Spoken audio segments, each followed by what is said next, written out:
Be ready. 15 seconds.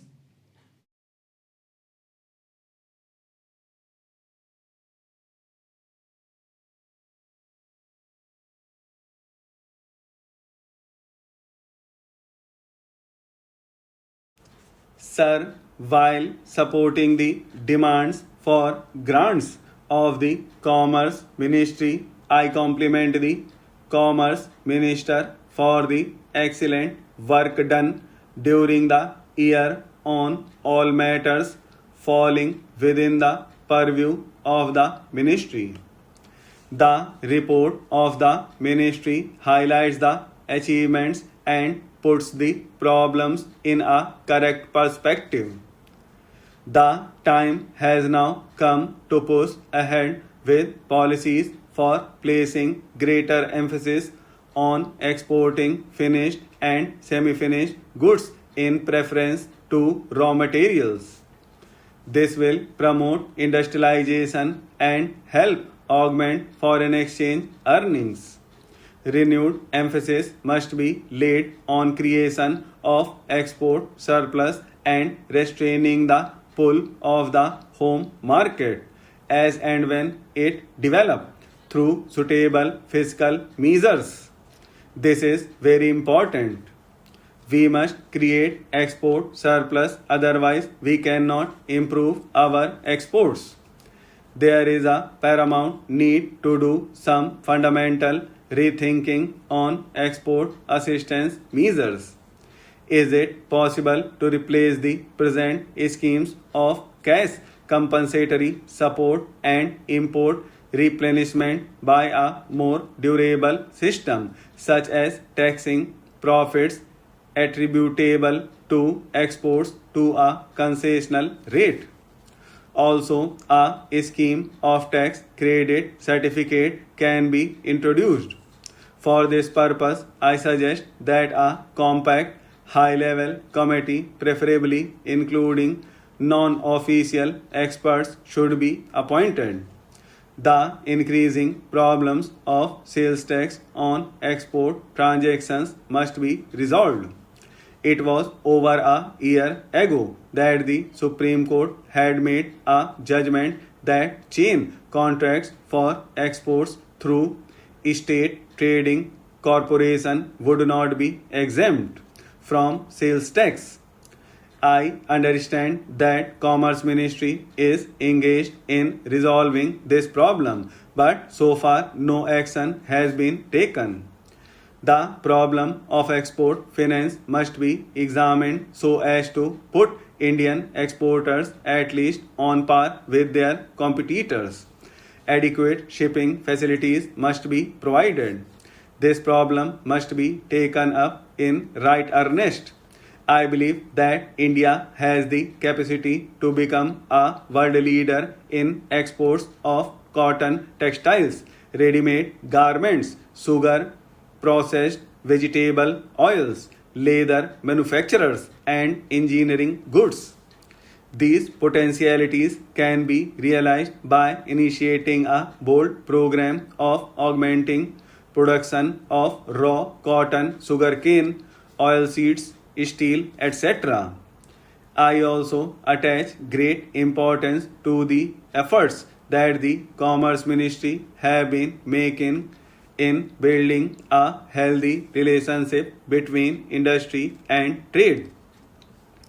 There should be complete harmony on all matters concerning policies and procedures, and regular and frequent discussions must take place between the commercial organizations and government. I find that we have too many associations both at the center, state, and district levels. Such expansion is not a healthy process. I would suggest that this matter should be examined in all its aspects so that there are selected all India organizations which can speak with appropriate knowledge and study on all matters relating to export, promotion, and industrial development. I know myself that many of the commercial houses have now reoriented their thinking. They are wedded to achieve national goals in which the highest priority must be given to promotion of exports through creation of larger surpluses. I am glad to find that a new department of textiles is being created. The cotton, textile, and jute industries are currently in a bad way and are working below capacity. There is a crying need for initiating programs of modernization, renovation, and rehabilitation. I would like to submit that the Commerce Ministry should restore health to the cotton textiles industry so that the general economic and industrial outlook in the country will improve. The policy announced in the beginning of December last year was good as far as it went, but there is need to review it so that a vigorous program of development of the spinning sector can be initiated without further loss of time. I would like to take this opportunity of referring to the number of joint commissions that have been set up with different countries in the world. I suggest that the business community should be associated with the discussions as also in negotiating trade agreements. That will be really very beneficial.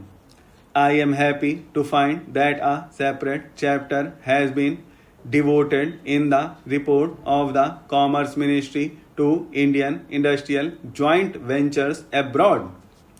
It is true that prospective entrepreneurs wishing to set up joint ventures receive due assistance from government.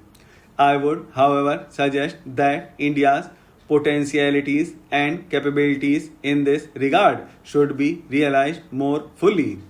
Here, I would also suggest our collaboration with other countries in putting up industries in third countries. We can always collaborate with the Russia, China, or Japan to put up industries in third world countries. Such collaboration will be beneficial to all concerned.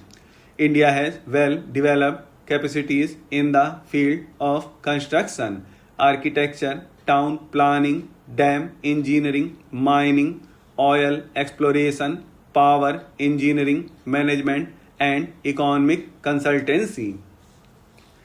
Subcontracting, particularly in Southeast Asia, offers large scope, and there is no harm in becoming a junior partner provided it can give satisfactory results to the nation.